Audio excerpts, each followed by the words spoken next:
దయచేసి అందరూ కూడా కూర్చోండి.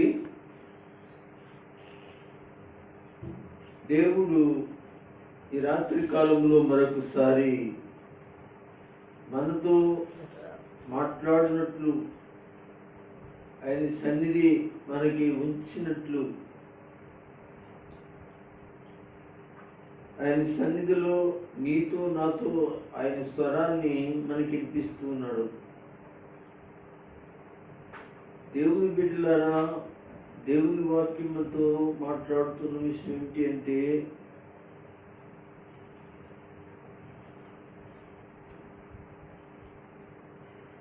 అనేక పర్యాయాలు అనేక విధాలుగా మన ఆత్మీయ జీవితాల విషయంలో, మనము క్రైస్తత్వంలో జీవించే విషయంలో, మనం ప్రభు కొరకు బతికే విషయంలో, మన ఆత్మను స్థిరపరచడానికి, ఆత్మీయంగా ఉండటానికి దేవుడు అనేక పర్యాయాలు మాట్లాడుతూ ఉన్నాడు. ఆయన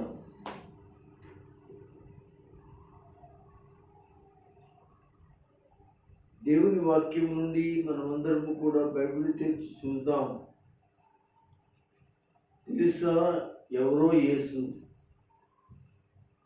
తెలుసా ఎవరో యేసు అనేటువంటి అంశం మీద మనము మాట్లాడుకుందాం. తెలుసా అంటే ఇప్పుడున్నవారు యేసు మాకు తెలియకపోవటం ఏంటండి?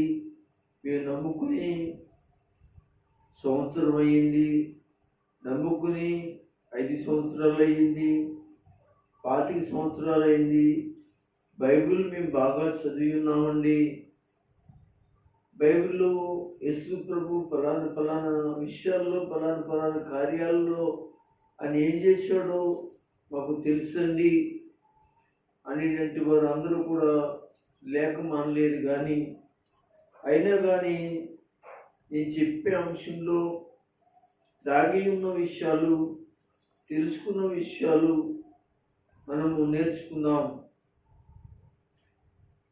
తెలుసా ఎవరో యేసు అనే మాటలో అందరూ కూడా బైబిల్ తెలిసి యోహాను రాసిన సువార్త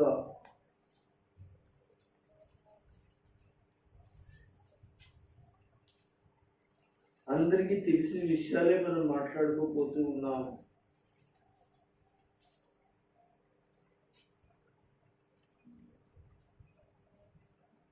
యోహాను రాసిన సువార్త 3వ అధ్యాయము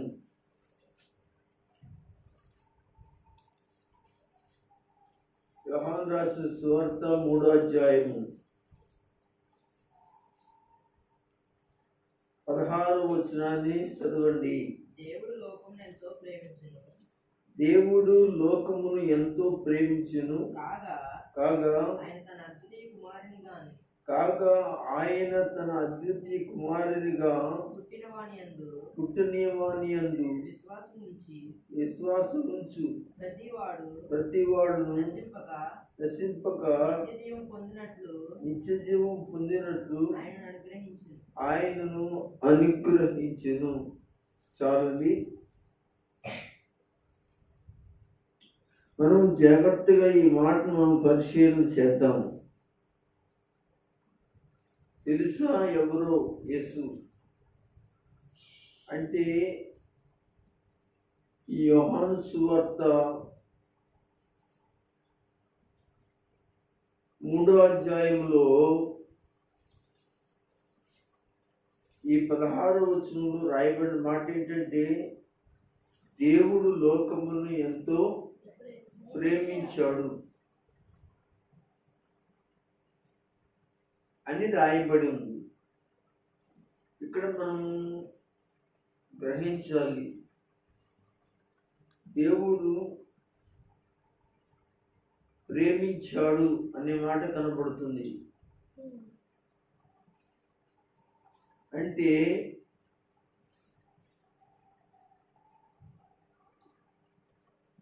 దేవుడు లేక యేసు ఎవరు అంటే మంచి ప్రేమికుడు లేక ప్రేమామయుడు అనే విషయం మనకి ఇక్కడ అర్థమవుతుంది.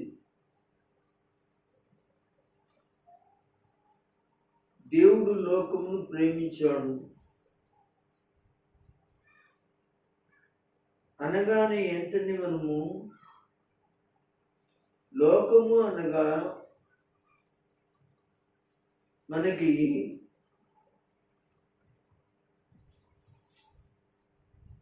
అర్థం చేసుకోవాల్సిన విషయం ఏంటంటే ప్రజలు అనే మాట మాత్రం మర్చిపోకూడదు. ప్రజలు అనే మాట మర్చిపోకూడదు. ఈ ప్రజల్ని ఆయన ప్రేమించాడు. ఇక్కడ ఉన్నటువంటి వారి కుటుంబాలను దేవుడు ప్రేమించాడు. అలాగే నా కుటుంబాన్ని ప్రేమించాడు. అలాగే మన గ్రామాన్ని ప్రేమించాడు. అలాగే మన గ్రామంలో ఎన్ని ఈదులు ఉన్నాయో, ఎన్ని గృహాలు ఉన్నాయో వీళ్ళందరినీ కూడా ప్రేమించాడు. అంత మాత్రమే కాదు, మన దేశాన్ని కూడా ఆయన ప్రేమించాడు. దేవుని యొక్క బిడ్డలారా, ఈ రాత్రి కాలమందు తెలుసా ఎవరో యేసు అంటే ప్రేమించేవాడు లేక ప్రేమికుడు ఆయన. ప్రేమ ఉంటేనే త్యాగం చేయగలుగుతాం కదా. ఏమండి, ఒక భార్య భర్త పట్ల ప్రేమ తన భర్త పట్ల చూపించింది అనుకోండి, తన భర్త పట్ల ఎంత కష్టమైనా, ఎంత బాధైనా, ఎంత నిష్ఠూరమైన, ఎన్ని శ్రమలైనా ఆ ప్రేమను ఏం చేస్తుందంటే ఇంకా ప్రేమించాలన్నదే ఉంటుంది. దేవుని వాక్యంలో రాయబడిన మాట మీకు చెప్తున్నాను. సామెతల గ్రంథంలో రాయబడింది, ప్రేమ దోషములను కప్పును. ఏం చేస్తుంది?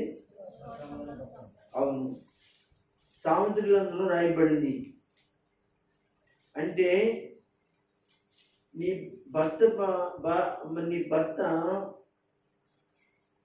నీకు అపకారం చేస్తున్నా, అన్యాయం చేస్తున్నా, ఇబ్బంది చేస్తున్నా, నిజాయితీగా నువ్వేం చేస్తున్నావంటే నీ యొక్క భర్త పట్ల ఈ ప్రేమను ఏం చేస్తున్నావు? చూపిస్తున్నావు. నువ్వు చూపిస్తున్నావు అంటే నీ భర్త యొక్క దోషాలన్నీ నువ్వేం చేస్తున్నావో తెలుసు. అంటే ఏం చేస్తున్నావు అంటే మరి దూరముగా దాన్ని తోసేస్తున్నావు. నీ భర్తని నువ్వు హత్తుకుని ప్రేమిస్తున్నావు కదా. దేవుని స్తోత్రం చెప్పండి. హల్లెలూయా. ప్రేమ అంత గొప్పది. అయితే మనిషి ప్రేమ ఇంతే ఉంటే, అదే దేవుని ప్రేమ కలిగి ఉంటే ఆ భార్య ఇంకా ఎంతగా తన భర్త పట్ల అభిమానం చూపిస్తుంది, గౌరవం చూపిస్తుంది. అలాగే భర్త భార్యను ప్రేమిస్తున్నాడు.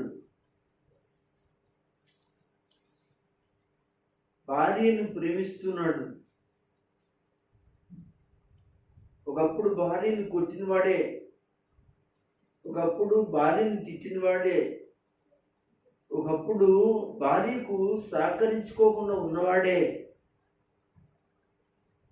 ఒకప్పుడు భార్యను చాలా రకరకాలుగా చెప్పలేని హింసలు పెట్టినవాడే. ఈరోజు ఆ భార్యను ఎలా చూసుకుంటున్నాడంటే దేవుని దగ్గర పెట్టిన పువ్వులాగా కళ్ళగద్దుకుని ఏమండి జాగ్రత్తగా చూసుకుంటున్నాడు. అంటే ఆలోచన చేయండి అని బిడ్డలారా. అంటే దేవుని ప్రేమ ఉంటే ఎంతగా ప్రేమించగలుగుతాము ఆలోచన చేయండి. దేవుని వాక్యం సెలవిస్తూ ఉంది. దేవుని బిడ్డలారా, దేవుడు చాలా గొప్పవాడు కనుక ఆయన నిన్ను ప్రేమిస్తున్నాడు. ఒకసారి నీవు పరీక్షించుకో. నువ్వు ఎలాంటి దానివో, నువ్వు ఎలాంటి వాడివో నిన్ను చాలాసార్లు నేను పరీక్షించుకుంటూ ఉంటాను. అమ్మో, నేను ఇంత నీచమైన వాడినా, నేను ఇలాంటి బ్రతుకానది, ఇలాంటి చండాలమైన బ్రతుకానది, ఇలాంటి బ్రతుకులో ఆయన నన్ను ప్రేమించాడు అంటే ఏముందని ప్రేమించాడు? నాలో ఉన్నదని. కానీ మనలో ఏం లేదు, కానీ ఆయనలో ఉందండి. అదేంటో తెలుసా మీకు? చెప్తున్నాను. ప్రేమ. దేవునికి స్తోత్రం. ప్రేమ. ప్రేమ లేకపోతే ఈరోజు నీ కొరకు ఆయన ఈ లోకానికి రావాల్సిన పని లేదు.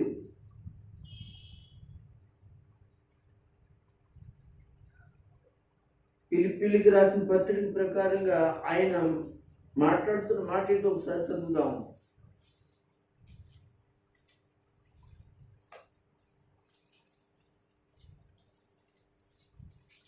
ఫిలిప్పీయులకు రాసిన పత్రిక చదువుదాం. 2వ అధ్యాయము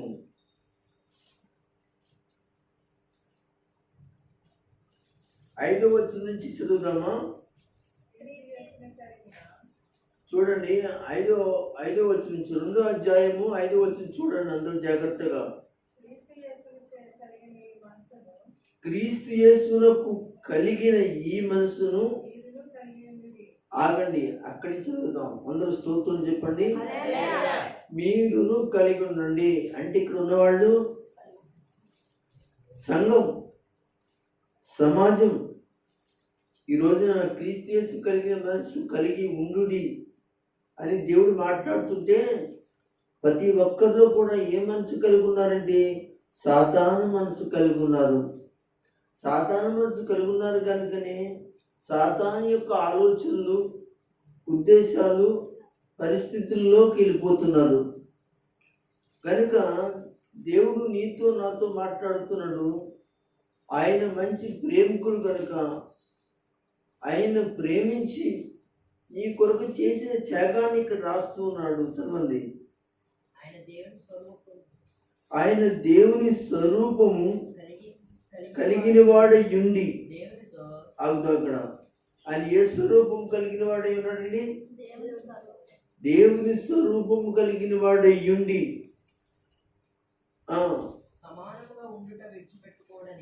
అంటే దేవునితో సమానముగా ఉండుటకు విడిచిపెట్టుకునకూడదని భాగ్యమని ఎంచుకున్న లేదు కానీ. అక్కడ ఆయన అనుకున్నాడంటండి, భూలోకంలో మనందరినీ కూడా ప్రేమించి మనందరినీ రక్షించడానికి, నరకంలోకి వెళ్ళిపోకుండా మనందరినీ కూడా ఆయన సన్నిధిలో రక్షణలో నడిపించడానికి, పరలోకంలో నడిపించడానికి, నరకంలోకి వెళ్ళిపోకుండా ఉండడానికి, కాపాడడానికి ఆయన ఏమనుకున్నాడు అంటే, నేను వెళ్ళి వీళ్ళందరినీ కూడా రక్షిస్తాను. ఎలా రక్షిస్తాను అంటే వాళ్ళ యొక్క పాపాలన్నింటినీ కూడా నేను ఏం చేస్తాను? నేను తొలగిస్తాను. ఎలాగా పాపాలు ఎలాగ తొలగిస్తాడు అంటే ఆయన రక్తాన్ని చిందించి ఆయన యొక్క ప్రాణాన్ని పెట్టి ఆయన యొక్క జీవితాన్ని మన కొరకు బలిదానం చేసి ఏం చేస్తాడు? ఇలాగూ మనల్ని ఏం చేస్తాడంటే కాపాడుతాడు అనే విషయాన్ని బైబిల్లో ఉంది. ఈరోజు రాత్రి దేవుని బిడ్డలారా మీరు గమనించండి, లోకం గుర్తెరగట్లేదండి దేవుని ప్రేమను. దేవుని ప్రేమను అపార్థం చేసుకుంటుందండి. ఇంకా క్రైస్తవులలో కూడా దేవుని ప్రేమ అంత మాత్రముగా లేదు. ఇంకా క్రైస్తవులు కాని వారిలో అసలే లేదండి. యేసయ్యను దూషించడం, యేసయ్యను అపార్థం చేసుకోవడం, యేసయ్యను రకరకాలుగా మాట్లాడడం, యేసయ్య యొక్క శక్తిని తెలుసుకోకుండా ఇబ్బందికరమైన పరిస్థితులు చేయటం జరుగుతుంది. అయితే క్రైస్తవ సహోదరులారా, దేవుని ప్రేమను మనం చూపించాలి. దేవుని ప్రేమలో మనం ఉండాలి. దేవుని ప్రేమలో మనం జీవించాలి. యేసు ఎవరో తెలుసా అంటే, నాకు తెలుసు అని నువ్వు అంటూ ఉన్నావు, కానీ ఇప్పుడు నేను చెప్పిన వాటిలో ఏదైనా నీ జీవితంలో ఉందా అని ఆలోచన చేస్తే లేదు అనేది నీకు ఇప్పుడు అర్థమవుతుంది వాక్య ప్రకారంగా. కనుక దేవుని స్వరూపము కలిగిన వాడయ్యుండి దేవునితో సమానముగా ఉండుటకు పెట్టుకోకూడని భాగ్యమని ఎంచుకునలేదు. ఆయన పరలోకాన్ని విడిచిపెట్టేశాడు. దేవుని స్వరూపాన్ని విడిచిపెట్టి ఒక మానవుడుగాను, ఒక మానవ యొక్క దేహంగాను, ఒక దాసుడిగా ఎక్కడికి వచ్చాడు తెలుసంటే ఈ లోకానికి వచ్చాడు. మనమందరము దాసులం, పాపానికి దాసులం, సైతానికి దాసులం, లోకానికి దాసులం, చెడు వ్యసనాలకి దాసులం. దేవుని బిడ్డలారా, అలాంటి దాసులుగా ఉన్నటువంటి మనలను ఆయన దాసుల స్వరూపంలోకి వచ్చాడే కానీ ఆయనలో దోషము లేదు, పాపము లేదు, అన్యాయం లేదు, అక్రమం లేదు, అవినీతి లేదు, చెడుతనం లేదు. అలాంటి అలాంటి దేవుడయ్యుండి ఆయన మన వలే మానవునిగా జన్మించాడే కానీ మానవుని యొక్క ఆలోచన ఉద్దేశాలు ఆయనకి లేవని యేసు ప్రభు పేరట మీకు తెలియజేస్తూ, ఆయన మనం రక్షించడానికి ఆయన ఆ విధంగా రావాల్సి వచ్చింది. దేవునికి స్తోత్రం చెప్పండి. బైబిల్ గ్రంథంలో చాలాసార్లు పాత నిబంధనలో తన ప్రజల కోసం యేసు ప్రభుల వారు ఆయా రూపాల్లో వస్తూ ఉండేవాడు. యేసు ప్రభుల వారు ఆయా కాలాల్లో ఆయా పరిస్థితులలో వస్తూ ఉండేవాడు. ఎలా వచ్చాడు, 1-2 మాటలు నేను మామూలుగా చెప్తాను, వాక్యం కాకుండా మీకు అర్థమవుతుంది. మరి మెమ్రే అనేటి వనంలో అబ్రహాము భార్య గుడారం వేసుకుని ఉంటే అక్కడికి వచ్చాడు. అక్కడికి వచ్చి అక్కడ అబ్రహాము చేసిన ఇందును ఆరగించి భోంచేసి అబ్రహామును శారాను దీవించి ఏం చేశాడంటే, వచ్చే సంవత్సరానికి నీకు మరి కవుగిట్న లేక నీకు గర్భాన్ని బిడ్డ ఉంటాడని దేవుడు దీవించి వెళ్ళాడు. వచ్చిన వాళ్ళు యేసు ప్రభుల వారే. అంతే మాత్రం కాకుండా ఒకసారి బిలాము అనేవాడు గాడిద మీద వెళుతూ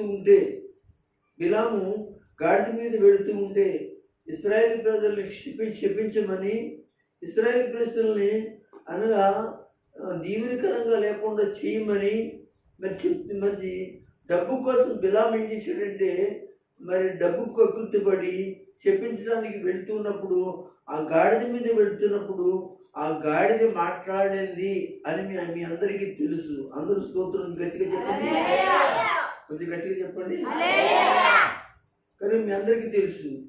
ఆ గాడిద మాట్లాడిన తర్వాత ఆ గాడిద ఏం మాట్లాడిందో అక్కడ మీరు సంఖ్యాకాండంలో చదువుకుంటే మీకు రాయబడి ఉంటుంది. కనుక ఇందుకు ఆ గాడిద మాట్లాడింది, ఆ గాడిదకి స్వరం ఎవరిచ్చారు? కనుక ఆ మానవ యొక్క శక్తి లాగా మాట్లాడే శక్తి ఎవరిచ్చారు అంటే దేవుడు ఇచ్చాడు. కానీ అక్కడ ఆ యొక్క గాడిదకి ఎదురుకుండగా ఖడ్గము దూసిన దూత నిలబడింది. దానికి జడిసి ముందుకు వెళితే తన దాసుని ఆ దూత చంపేస్తుందేమో, తనను చంపేస్తుందని భయపడి ఆగిపోతే చాలాసార్లు దాన్ని కొట్టాడు. అనగా చాలాసార్లు కొట్టాడు. ఇంటికి నువ్వు వెళ్తలేదు అని కొట్టాడు. అప్పుడు మాట్లాడింది, నేను నీ దానినైనప్పుడు, నేను నీ మనిషినైనప్పుడు, నీకు దాసిగా పనిచేస్తున్నప్పుడు ఎప్పుడైనా లోబడకుండా ఉన్నానా? ఇదిగో అని చెప్పేసి మాట్లాడినప్పుడు నా ఎదుట ఎవరున్నారంటే దేవదూత ముందుగానే అనగానే వెంటనే అతను కళ్ళు తెరబడగానే అక్కడ దేవదూత నిలబడింది. ఆ దేవదూత ఎవరో కాదు కానీ యేసు ప్రభులు వారే. దేవునికి స్తోత్రం. మీకు అర్థమవుతుందా? ఇలాగా ఆయా కాలాల్లో యేసు ప్రభులు వారు పాత నిబంధన కాలంలో, కొత్త నిబంధనలోనే కాదు, పాత నిబంధన కాలంలో కూడా ఆయన ప్రత్యక్షమయ్యాడు. అంతేకాకుండా ఏమండి, మోషే చనిపోయిన తర్వాత యెహోషువ నాయకత్వంలో ఏమండి ఒక యుద్ధానికి వెళ్ళాలనుకున్నప్పుడు మరి ఒక చోట యెహోషువ ఎదుర్కొండగా ఎవరు కనబడ్డారంటే ఒక పెద్ద సైనికుడు కనబడ్డాడు.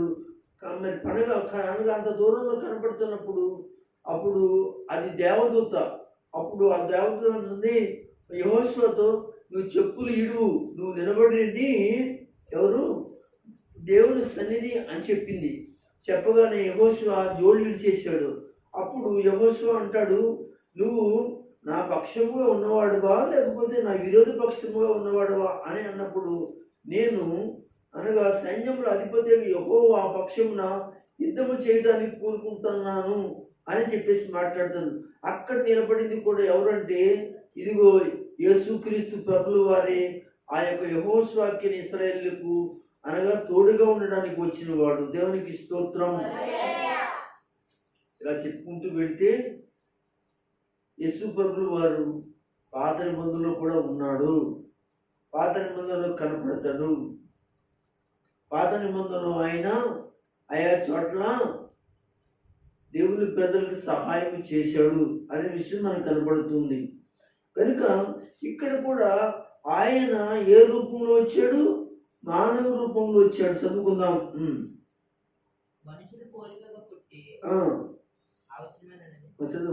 మనుషులు పోలికగా పుట్టి మనుషులు పోలికగా పుట్టి దాసుని స్వరూపము ధరించుకుని తను తాను రిక్తులుగా చేసుకున్నాడు. ఒకసారి దేవుని స్తోత్రం చెప్పండి. పాత నిబంధనలో ఆయా రకరకాలుగా కనపడ్డాడని చెప్పాను. ఇప్పుడు భూమి మీద తన ప్రజలను రక్షించడానికి తన రిక్తులుగా ఎలా చేసుకున్నాడండి? మానవ స్వరూపము, దాసు స్వరూపము ధరించాడు. అంటే దీనిలో ఏం కనపడుతుంది? మీరు చెప్పగలరా? ఏం కనపడుతుంది? ప్రేమ కనపడుతుంది. దేవుని స్తోత్రం. ఆయన నీ దేశాన్ని ప్రేమించాడు, నీ గ్రామాన్ని ప్రేమించాడు, భూమి మీద ఉన్న అన్ని దేశాలని కూడా ఆయన ప్రేమించాడు. తెలుసా ఎవరో? యేసు. ఏమండి, నువ్వు అనుకుంటున్నావు యేసు నాకు తెలుసండి, అలానే ఆయన ఏంటండి, ఆయన నీ బైబిల్లో ఉంటాడండి, మీ నమ్ముకుని ఛానల్ అయిందండి, చాలాసార్లు ఆయన గురించి మేము తెలుసుకున్నామండి, చాలాసార్లు ఆయన గురించి మేము చెప్పుకున్నామండి, పడవలో ఇలా జరిగిందండి, కుష్ఠరోగిని ఇలా బాగు చేశాడండి, ఇదండి అదండి అని అనుకుంటున్నాం.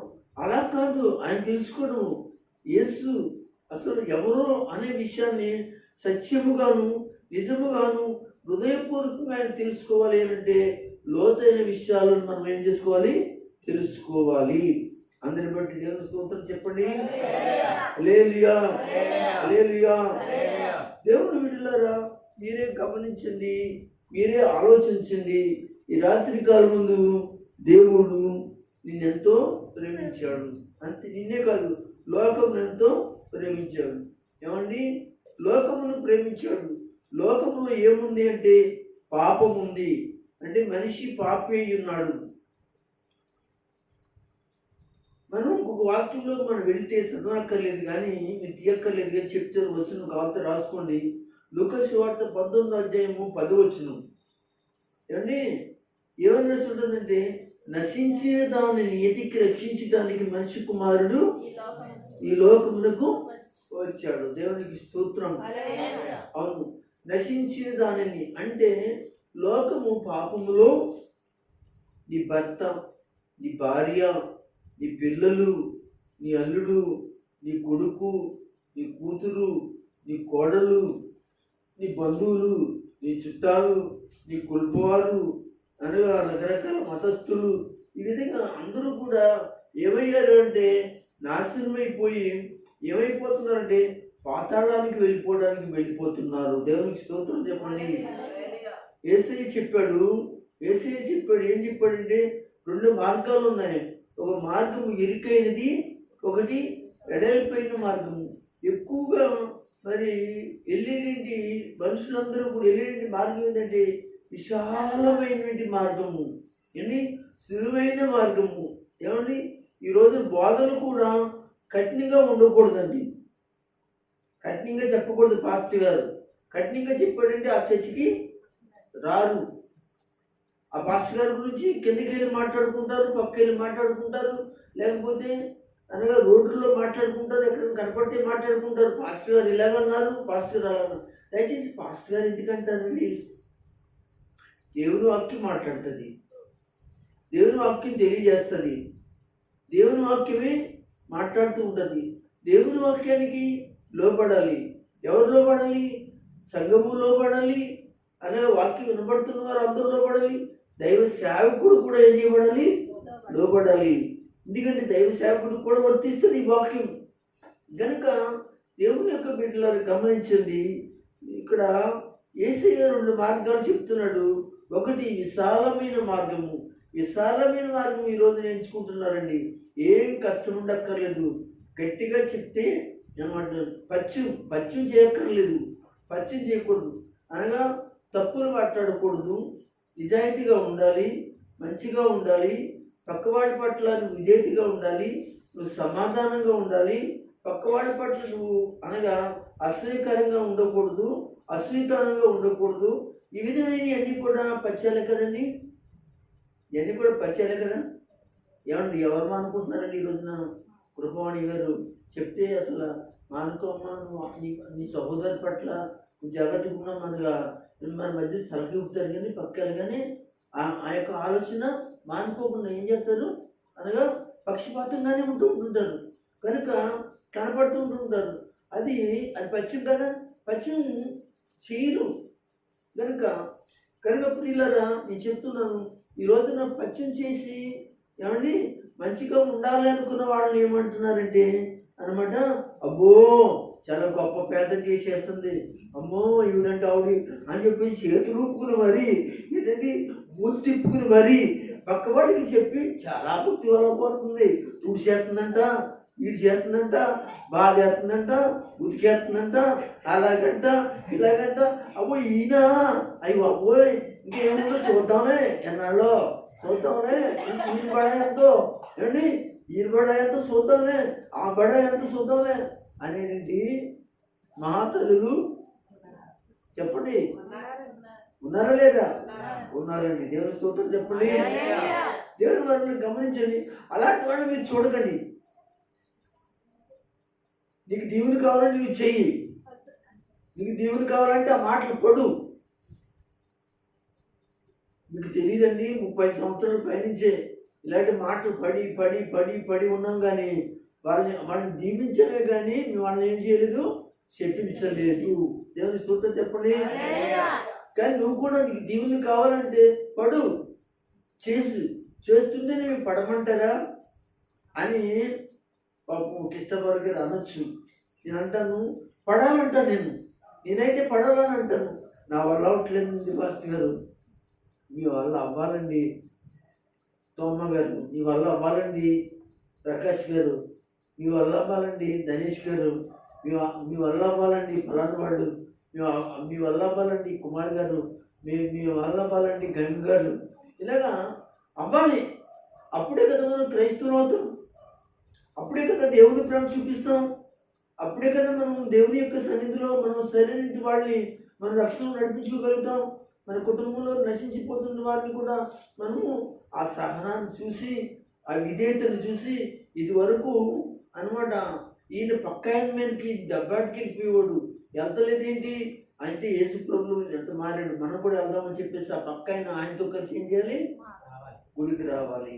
ఇలాంటి సోదరుడిగా నీవు ఉండాలనేది, అలాంటి ప్రేమ ఉండాలనేది దేవుడు కోరుకుంటున్నాడు. దేవుని స్తోత్రం కలుగులారా. దేవుని సన్నిధిలో నువ్వు ఎలా ఉంటున్నావు ఇక్కడ చూడండి. ఆయన నీ కోసం, నా కోసం, నీ బంధువుల కోసం, ఇదిగో లోకం కోసం ఆయన ఏ రూపంలో వచ్చాడంటే దాసుని రూపంలో లేక మనిషి రూపంలో వచ్చాడు. ఏమండి తగ్గించుకున్నాడు. మనం తగ్గించుకుంటే ఏం తప్పు చెప్పండి అమ్మా? తప్పేముంది? మనం తగ్గించుకోవడంలో ఏమి ఉంటుందంటారా? గమనించింది చూడంట. ఏమండి భిక్ష అడుక్కుంటే వాడు వెళ్తూ ఉంటుంటాడు. ఆయన్ని బాబు నాయన నమస్తే బాబు అని అన్నాం అనుకోండి, మనం తగ్గించబడిపోతామా? అండి పక్కోళ్ళు చూసి అడుగుతున్నామని ఏంటి నమస్తే బాబు, వందనాలు బాబు, ఇలాంటి బాబు అని అంటాడేంటి అని చెప్పేసి వీడేంటి అని అనుకునే వాళ్ళు ఎవరైనా ఉంటే ఉండొచ్చు, కానీ మనం అంతలో తగ్గిపోతామని చెప్పండి, తగ్గిపోము. కనుక మనం తగ్గించుకుంటే దేవుడు మనం ఏం చేస్తాడు? ఇంకో చోట హెచ్చిస్తాడు. దేవుని స్తోత్రం. నువ్వు తగ్గించుకోవాలనుకుంటే నువ్వు హెచ్చింపబడతావు. నువ్వు హెచ్చించబడాలని కోరుకుంటే నువ్వు తగ్గించబడడానికి మాత్రమే నేర్చుకో, చూసుకో, ప్రయత్నించు, నువ్వు ఆ మార్గంలోకి వెళ్ళు. కనుక యేసు 2 మార్గాలు చెప్పాడు. ఒక మార్గం ఎడలిపోయినది, ఒక మార్గము ఇరుకైనది. ఇరుకు మార్గంలోకి వెళ్ళలేరు, పచ్చం. నేను చెప్పాను కదా, ఇలాంటి పచ్చాలన్నీ కూడా చేయటం కష్టం, భయం, ఏంటంటే ఇబ్బంది అనమాట, ఉండలేదన్నమాట. కనుక దేవుని బిడ్డలారా, అప్పుడే పచ్చిం చేసినప్పుడే, నిజాయితీగా ఉన్నప్పుడే, మంచిగా ఉన్నప్పుడే, నువ్వు దేవుని వాక్యం ప్రకారంగా ఈ సంఘాన్ని ప్రేమించినప్పుడే, ఈ దేశాన్ని ప్రేమించినప్పుడే, ఈ గ్రామాన్ని ప్రేమించినప్పుడే దేవుడు సహాయం చేస్తాడు. దేవుడు స్తోత్రం చెప్పండి. ఒక మాట చెప్పున, నేను ఒకసారి చెప్పానేమో అనుకుంటున్నాను. దేవుని వాక్యంలో యెరూషలేమును ప్రేమించిన వారు వర్ధిల్లుదురు అని ఉందండి వాక్యం. యెరూషలేమును ఏం చేయాలి? ప్రేమించిన వారు వర్ధిల్లుదురు అని ఉందండి. అమెరికా దేశం ఉంది కదా, అమెరికా దేశం అండి యెరూషలేమును, ఇశ్రాయేలు యూదుల్ని చాలా ప్రేమిస్తుందండి. ఎంత ప్రేమిస్తుంది అని అంటే నేను చెప్పలేను, కానీ చాలా ప్రేమిస్తుంది. అందుకని అమెరికా దేశము అండి కొన్ని సంవత్సరాల నుంచి ఒక హెచ్చింపబడి దేశంగా, గొప్ప దేశంగా, అగ్రదేశంగా ఉండడానికి గల కారణం, ఒక రహస్యం ఏంటంటే యెరూషలేమును ప్రేమిస్తుంది. దేవునికి స్తోత్రం. అందుకే ప్రేమించబడిన దేశం కాబట్టి ఈ రోజున అది గొప్ప దేశంగా అది ఉంది. అయితే అలాంటి దేశం ఒక రోజునండి యెరూషలేమును ప్రేమించడం మానేసి ఏం చేస్తుందంటే దేశించడం ప్రారంభిస్తుందట. వాక్యంలో ఉందండి. యెరూషలేముని, యూదుల్ని, ఇశ్రాయేలీని దేశించడం ప్రారంభిస్తుందని బైబిల్లో రాయబడి ఉంది. ఏమండి ఎప్పుడైతే దేశించడం ప్రారంభించబడుతుందో ఆ యొక్క ఏమండి మరి అమెరికా దేశం మట్టి దెబ్బ అయిపోతుందంటండి. మట్టి దెబ్బ అంటే ఇంకా మళ్ళీ ఆ దేశం కనపడనే అసలు నామరూపాలు లేకుండా ఉంటుంది అని ఏమండి యెహెజ్కేలు గ్రంథంలో అనే కొన్ని ప్రవచనాలు ఉన్నాయండి. అన్నీ కూడా దేవునికి స్తోత్రం చెప్పండి. ఆ యొక్క వాక్యాల్లో ప్రవచనాలు రాయబడి ఉన్నాయండి. దేవునికి స్తోత్రం చెప్పండి. కనుక నీవు వర్ధిల్లాలి అంటే ఏం చేయాలి? ప్రేమించడం నేర్చుకో, అంతే. దేశించగలను ఏమనగా, నేను దేశిస్తూ ఉంటే ప్రేమించు. దేవుడు నేను దీవించును గాక.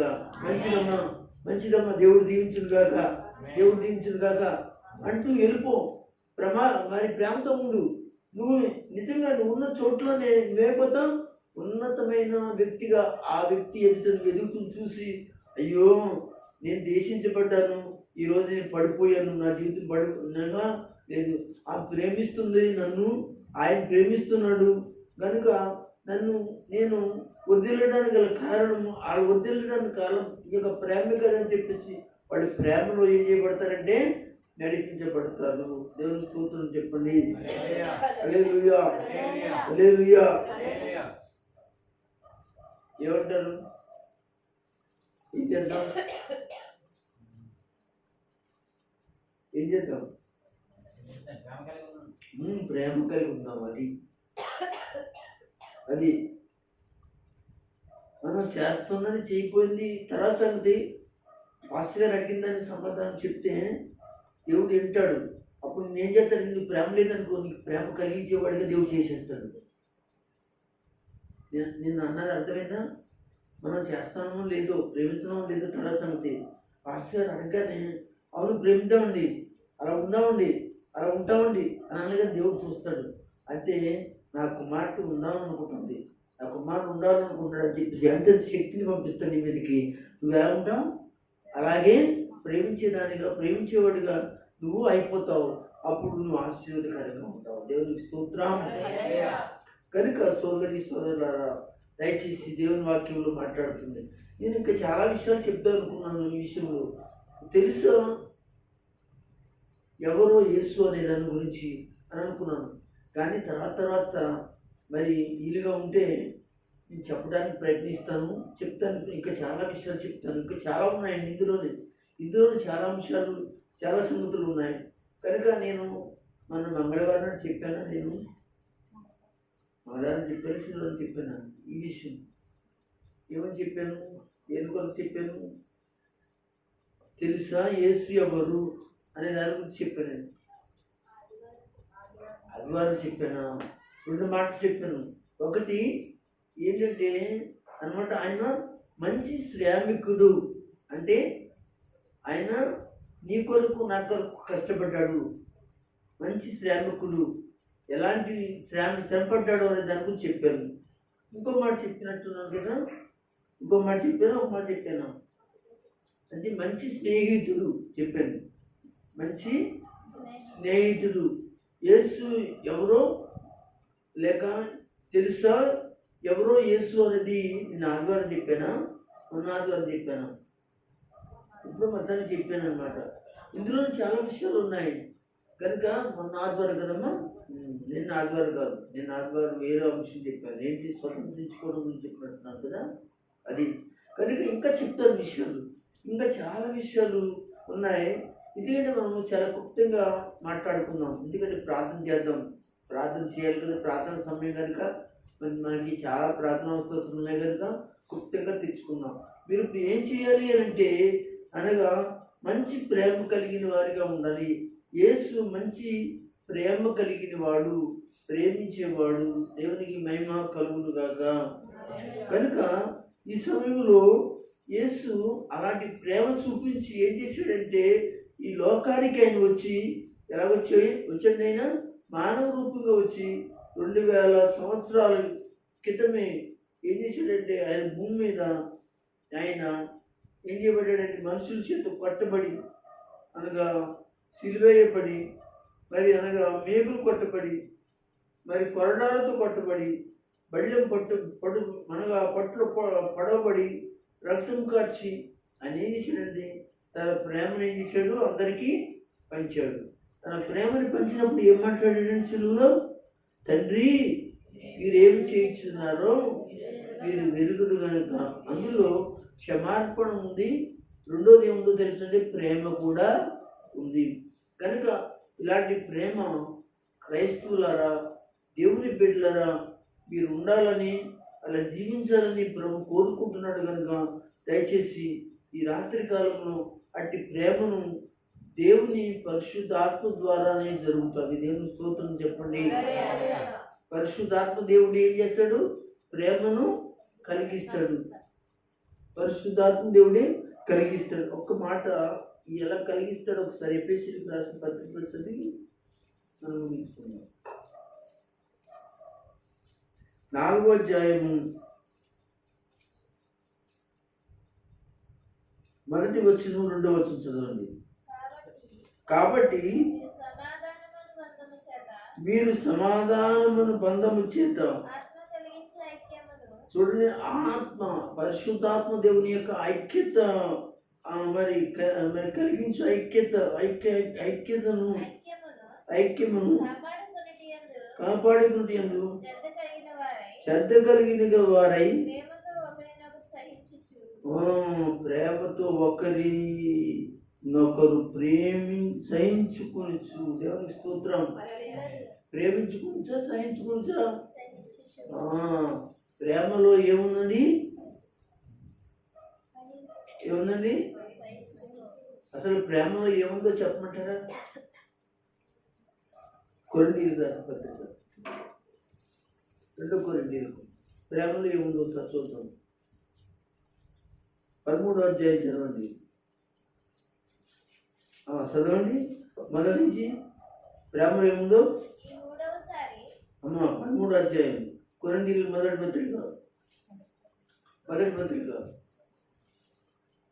మనుషుల భాషలతో ఉమ్, దేవదూతల భాషలతోనూ ఉమ్.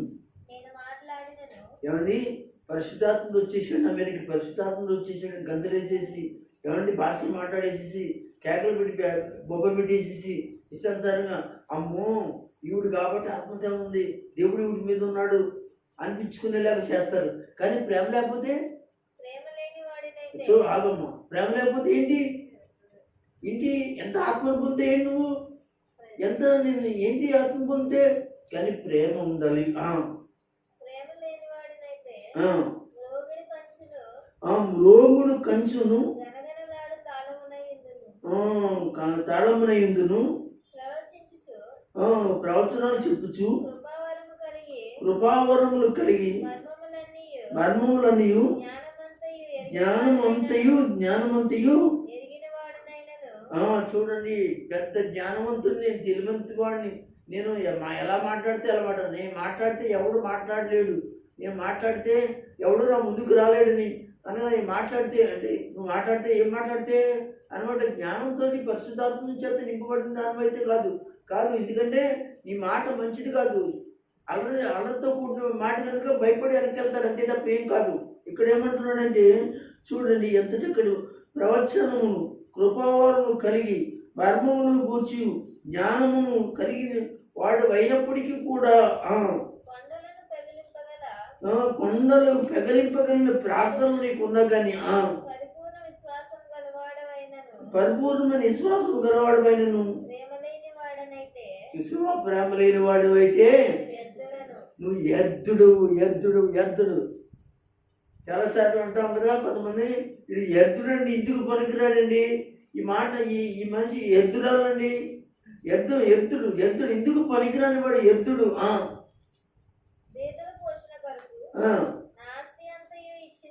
ఏంటి లాభము?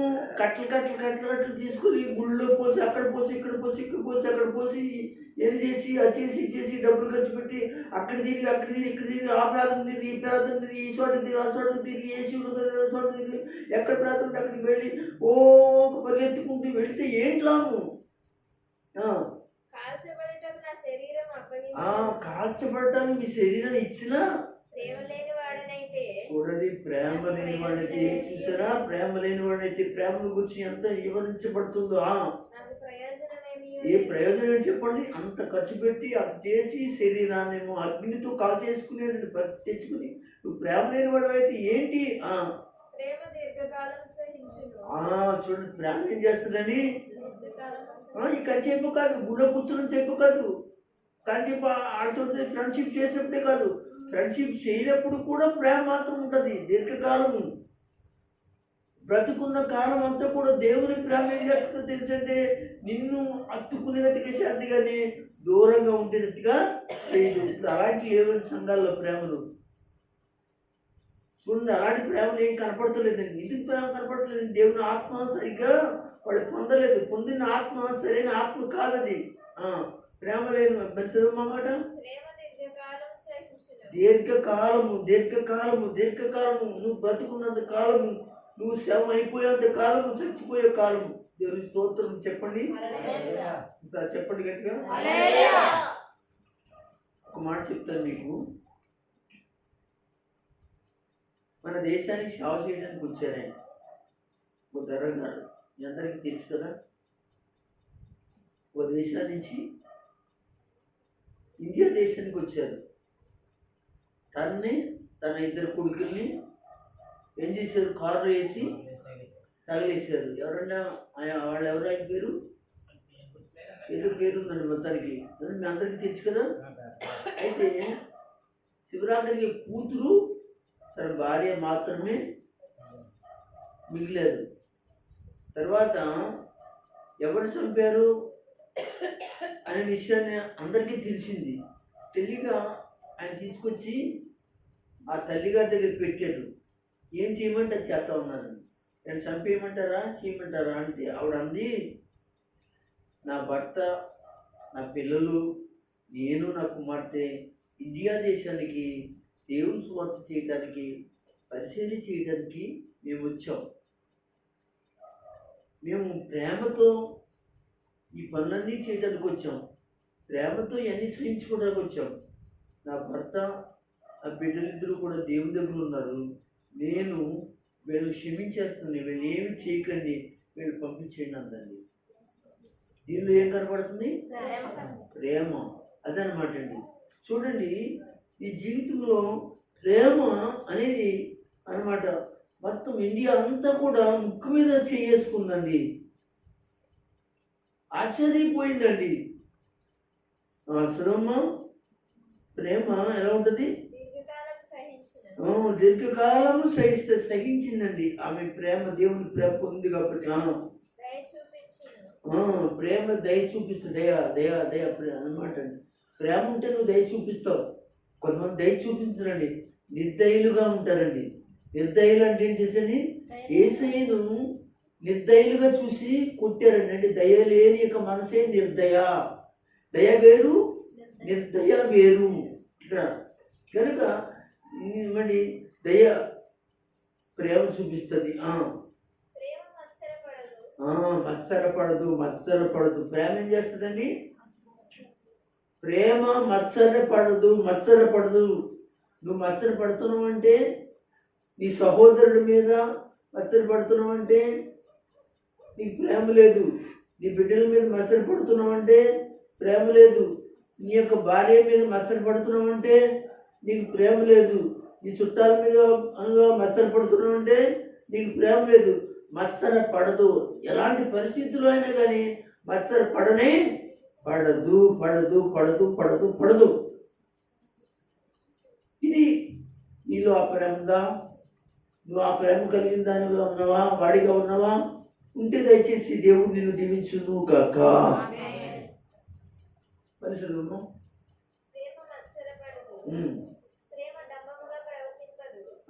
డంబం అంటే ఏంటి తెలుసండి?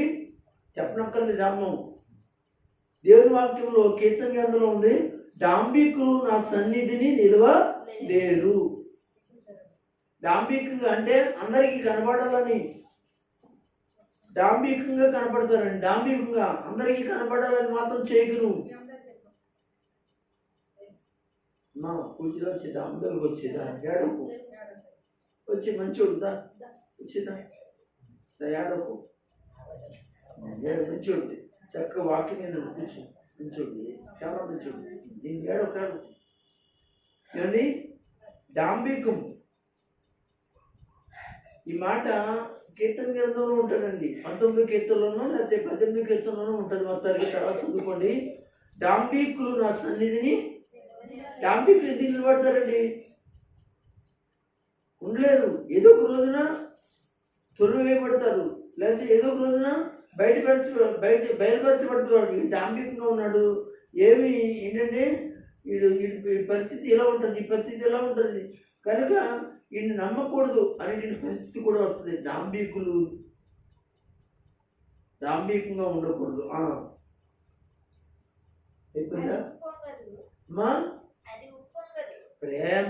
ప్రేమ ఉప్పొంగదు. దేవుని స్తోత్రం చెప్పండి. అట్టి నమ్మకండి ఎంత అండి?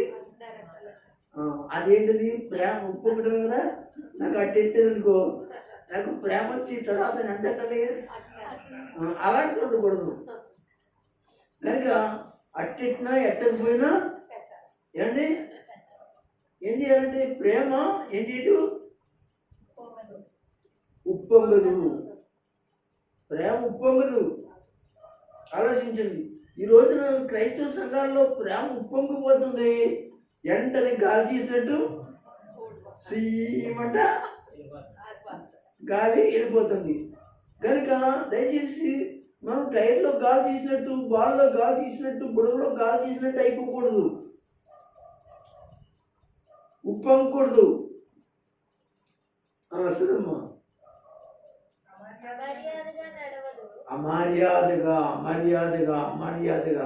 మర్యాదగా నడుచుకుంటుంది. ప్రేమ ఏం చేస్తుందండి? ఈయన పాస్టర్ గారు, ఈయన పాస్టర్ గారిని వివేకం కలిగి మాట్లాడుతుంది. కొంతమంది పాస్టర్ గారు అని లేదు, పాస్టర్ గారు అని లేదు, వాళ్ళ ఇష్టానుసారంగా రోడ్డు ఎక్కేస్తారండి. వాళ్ళ ఇష్టానుసారంగా ఉంటారు. ఈ సహోదరి, మనం ప్రేమించిన సహోదరి మన చేతనే మనతోటి రక్షణ పొందింది, మన వల్లనే అనగా కడగబడింది, రక్తంలో కడగబడి దేవుని ప్రేమలో ఉంది. ఈ విషయంలో జాగ్రత్తగా ఉండాలని ఉండదండి. అమర్యాదగా మాట్లాడుతూ ఉంటారండి. మర్యాద లేని మనుషులండి, మర్యాద లేని యొక్క జనం అండి ఈ రోజున సంఘాల్లో కుక్కుళ్ళుగా ఉన్నారని మీకు తెలియజేస్తున్నాను. ఏమంటారు? మర్యాదగా ఉండటం, మర్యాదగా మాట్లాడటం నేర్చుకోండి. మరి అమర్యాదగా ఉండకూడదు, మర్యాదగా ఉండకూడదు. మర్యాద మర్యాద అది చిన్న బిడ్డోడైనా మర్యాదించు. నువ్వు మాట్లాడితే నువ్వు అనే మాట అసలు ఉపయోగించకూడదు. మీరు అని ఉపయోగించాలి. నువ్వు అనే మాట ఉపయోగించకూడదు, మీరు అనమాట. సాధ్యమైన బట్టి ఎప్పుడైనా వ్యక్తులు తొందరగా వచ్చిందనుకోండి, ఇంకా తప్పు లేదు, దాని గురించి నేను అది అంటలేదు. మీరు అనే మాట, వారు అనే మాట చక్కటి వచనాలతో అమర్యాదగా మాట్లాడకూడదు. వాడు తక్కువ వాళ్ళైనా అమర్యాదగా మాడకూడదు, ఎక్కువ వాళ్ళని మర్యాదగా మాట్లాడకూడదు. నేను ప్రేమిస్తున్నా అని మర్యాదగా మాట్లాడాలి, అనగా నేను ప్రేమించకపోయినా మర్యాదగా మాట్లాడాలి తప్ప అమర్యాదగా మాట్లాడకూడదు. చాలా జాగ్రత్తగా దేవుని సేవకుల పట్ల మరీ మర్యాదగా ప్రవర్తించకూడదు. నేను సాక్ష్యాన్ని విన్నాను, వినండి. ఒక ఊళ్ళో ఒక పాస్టర్ గారు సువార్త చేయడానికి వెళ్ళాడండి. అది ఒక మరి లాంగ్ నుండి గ్రామం అంటండి. ఆ ఈదులు కానీ ఆ చోట్లు కానీ కూడా మట్టి రోడ్డు అంటండి. అక్కడ సరైనది లేదండి. కొంతమంది తీసుకెళ్ళి అక్కడికి వెళ్ళి ఏం చేశారంటే సువార్త చేయడానికి వెళ్ళారు. వెళ్తే ఒక చోట అక్కడ ఏమైందంటే సువార్త చేశారంట. తర్వాత మళ్ళీ వారం కూడా మళ్ళీ సువార్త చేశారంట. మళ్ళా వారం కూడా సువార్త చేశారంట. ఏదో చోట మట్టిగా ఉంది, ఆ రోడ్డు అంతా కూడా నీళ్ళు వచ్చేస్తున్నాయని చెప్పేసి, ఇబ్బందిగా ఉందని చెప్పేసి మంచి రోడ్లు అనగా వేశారండి. అక్కడ ఒక్క రోడ్డే ఉందంటే సిమెంట్ రోడ్డు. అయితే ఆ ఎదురుకుండా ఉన్న ఇంటి గల అమ్మాయి తను ఇష్టం వచ్చినట్టు మర్యాద లేకుండా తిడతాం మొదలెట్టిందంటండి. చాలా చండాలంగా తిట్టిందండి. ఎంత చండాలంగా తిట్టింది అంటే భయంకరంగా తిట్టిందండి. అలాంటి వాళ్ళారా, ఇలాంటి వాళ్ళారా అని చెప్పేసి తిడతం ప్రారంభించింది. ఆ భాస్కరను దేవుడిని దీవించదు కాక, మమ్మల్ని దీవించక్కర్, నీ దేవుడు మమ్మల్ని దీవించక్కర్లు అలా అన్న తర్వాత నేను గుప్తంగా చెప్తున్నాను. ఏమండి, తర్వాత ఒక 2 వారాలు పోయిన తర్వాత తన భర్త చచ్చిపోయాడంటండి. హఠాత్తుగా చచ్చిపోయాడంటండి.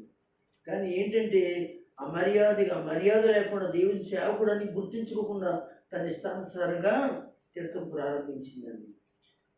నేను నిన్న పెట్టాను, అందరికీ ఫోన్లో పెట్టాను, ఆ సాక్ష్యం పెట్టాను. మీలో చాలామందికి వచ్చే ఉంటుంది అనుకుంటున్నాను. ఆ సాక్ష్యం ఏనండి అనమాట అండి. ఏమండి, వేడి నీళ్ళు వేసి వేడి నీళ్ళు కాసుకొచ్చి పోసేసిందంటండి. పెట్టాను నేను, మీ ఫోన్లో పెట్టాను, చాలామంది ఫోన్లో పెట్టాను. కొంతమంది ఫోన్లో పెట్టకపోతే నేను పెడతాను ఏమంటండి. నా గ్రూప్ ఉంటుంది, గ్రూప్లో ఉన్న వాడు అందరికీ వస్తుంది అనమాట. కనుక పెట్టాను. ఆ సాక్ష్యం మొత్తం వినండి, మనకి కన్నీరు మున్నీళ్ళు అయిపోతుంది ఆయన చెప్పిన సాక్ష్యానికి. కనుక అమర్యాదగా మాట్లాడడం, అమర్యాదగా దూషించడం, దైవ సేవకులు దూషించకూడదు. దైవ సేవకులు జాగ్రత్తగా మాట్లాడుతూ నేర్చుకోవాలి. దైవ సేవకులు అంటే ప్రేమతో ఉండాలి. ఈ సంఘం ఈ రోజున దేవుని బిడ్డలారా ఆ విధంగా ఉండాలని తెలియజేస్తూ, ఇదిగో ఇక్కడ తెలుసా ఎవరో యేసు అంటే ఎవరండి అనగా మంచి ప్రేమికుడు. అలాగే దేవుని యొక్క సేవకుడు కూడా మంచి ప్రేమించేవాడు, సంఘస్థులు కూడా మంచి ప్రేమ కలిగిన వాళ్ళే. అనేక మందిని అనగా ప్రేమిస్తారే కానీ సంఘం ఎవరిని ద్వేషించదు.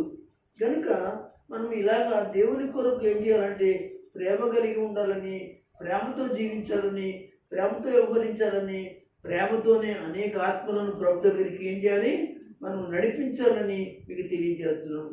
నేను చెప్పిన సాక్ష్యం పూర్తిగా చెప్పలేదు, కానీ మీకు పూర్తిగా చెప్పడానికి నాకు ఎవరో పెట్టారు ఆ సాక్ష్యము 3 సార్లు విన్నానండి ఆ సాక్ష్యాన్ని. ఏమండి మీకు పెట్టాను, కొంతమందికి వచ్చి ఉంటుంది. ఒకవేళ పెట్టకపోతే చూసి మీకు పెట్టడానికి ప్రయత్నం చేస్తాను.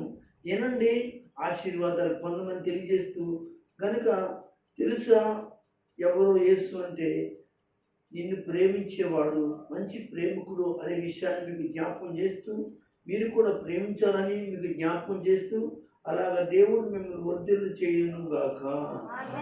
ఆమేన్.